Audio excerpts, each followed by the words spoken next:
Ladies and gentlemen, CBS News. Adam Kinzinger selling signed copies of January report. This is last month. Washington Examiner.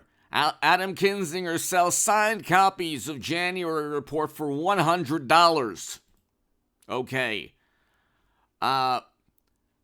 You look, ladies and gentlemen, Mediaite. Adam Kinzinger is selling signed reports for $100. He then got a book deal. Now, let me ask you a question. Do you think within those signed reports are pictures of people being let into a building?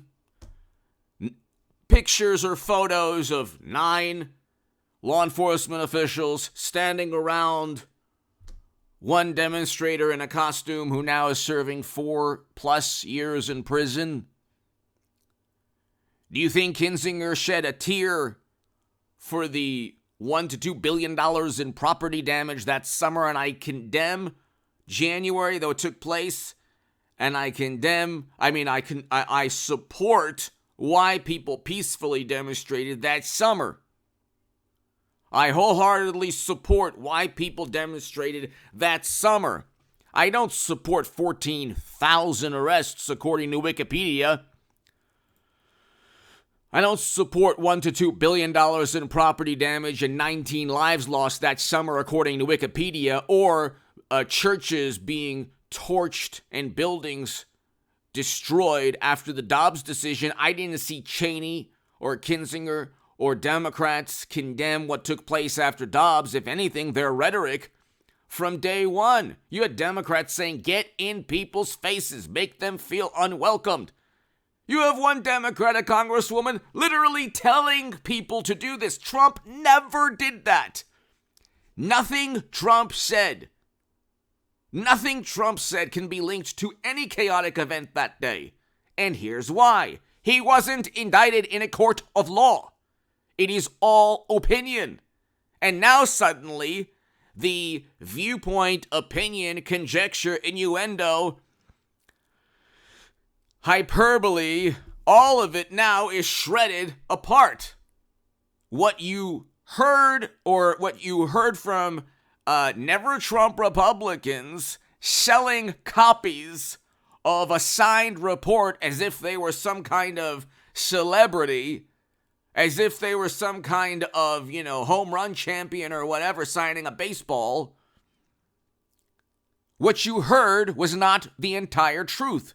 Since it was not the entire truth, it was not the truth. A lie by omission is a lie. Okay?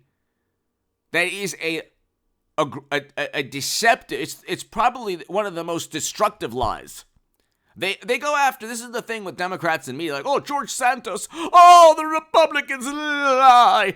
Have you seen the things that Joe Biden has said over the years? Joe Biden was never arrested during the civil rights movement. People who can't stand George Santos, hypocrites. I don't condone what George Santos is doing, but he learned from Biden. Are you kidding? Draw a T-chart.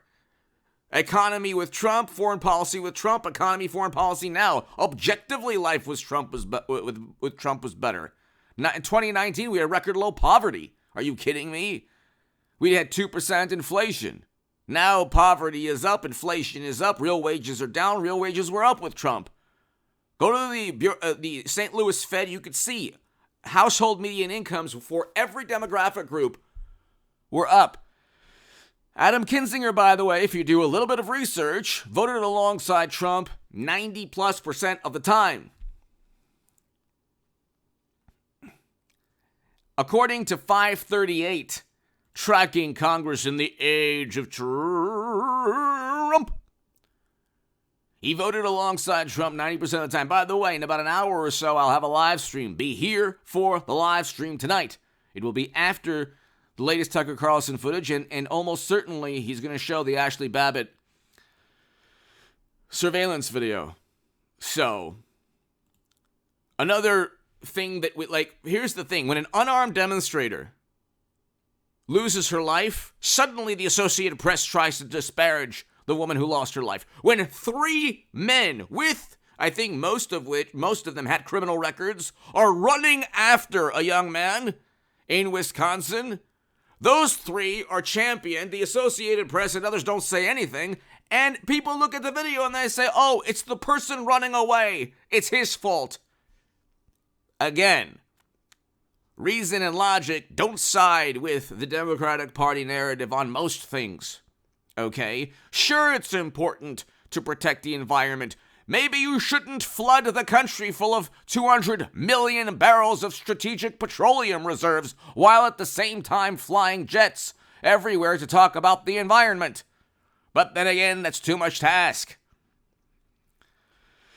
So, you have a person who, Kinzinger's a brilliant man. God bless him for his service to this country. I do respect him for his, he's a veteran. God bless him.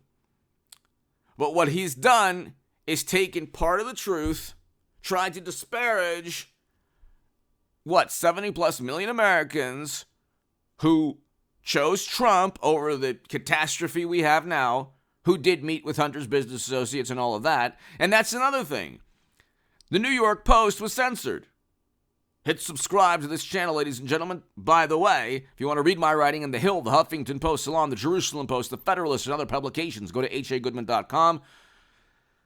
Subscribe to a newsletter there, and also your Patreon, greatly appreciated. I don't have signed copies of a congressional report where people don't see the entire video footage to kind of realize that it wasn't what it was portrayed to be. Chaotic day, terrible day. People went to prison. They committed crimes. That happened every day that summer. Again, I support why people peacefully demonstrated, but I don't support fiery but mostly peaceful with a person, a CNN reporter, in front of a building in flames. I mean, we're living in some kind of dark comedy. And it's the obsession people have to lie about Trump, which only makes Trump stronger. When people say, oh, it's a cult of personality. No. There's nothing that Trump could say or do that would be anything that would be more egregious or deceptive or despicable than how media and how never-Trumpers and how Democrats have reacted to Trump's 2016 defeat of Clinton. It's been a non-stop, apoplectic, absolutely almost maniacal effort to paint him into a monster, and people lose credibility. When you devote your life, and you've seen everybody from actors to politicians, I mean, the list of people, from Michael Avenatti to Eric Schneiderman in New York, the old Attorney General, Andrew Cuomo, Chris Cuomo, all of these people who devoted their lives to taking down Trump. Alec Baldwin, who accidentally ended someone's life.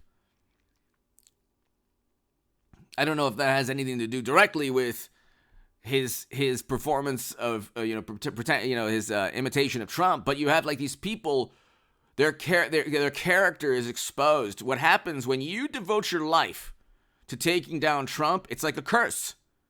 It doesn't work out for you. And then suddenly the truth is, oh my God, they were lying. It's never enough to say I don't like Trump's policies or January was a terrible day. They always take it to their habitual line steppers. Okay? Love Charlie Murphy. Love him. Habitual line steppers. They continually step over the line of reason and logic. It wasn't just a terrible day. It was an assault on our democracy. No, it wasn't. That day was a terrible day. But there were people being escorted into the building. So how do you explain that? Then when the officer says countless lives were lost, countless lives were saved. Sorry, countless lives were not saved by ending the life of an unarmed woman. So, you have one person selling copies, $100 signed copies, of a narrative that was completely distorted, completely false, or I should say false in terms of what it tried to, the objective that it tried to achieve. And that's a grift. this is pretty obvious what's taking place. Give me your thoughts below. Hit subscribe right now. Again, I respect Kinzinger for his service to this country. God bless him. But taking advantage and making money and book deals and CNN and all that stuff from lying about the truth of the context of what took place. Yeah, of course it was a terrible day. I condemn that day. But it wasn't the Battle of Antietam. It wasn't Pearl Harbor. It wasn't 20 years ago in September. And Democrats tried desperately, along with Kinzinger and Cheney, to make it that. Just to go after Trump and lie to everybody. Now we're finding out people were walking. Does Kinzinger or Cheney or anyone have an explanation of why people were let into the building? They never explain that. Give me your thoughts below. Hit subscribe right now. Be here for the live stream. Thank you.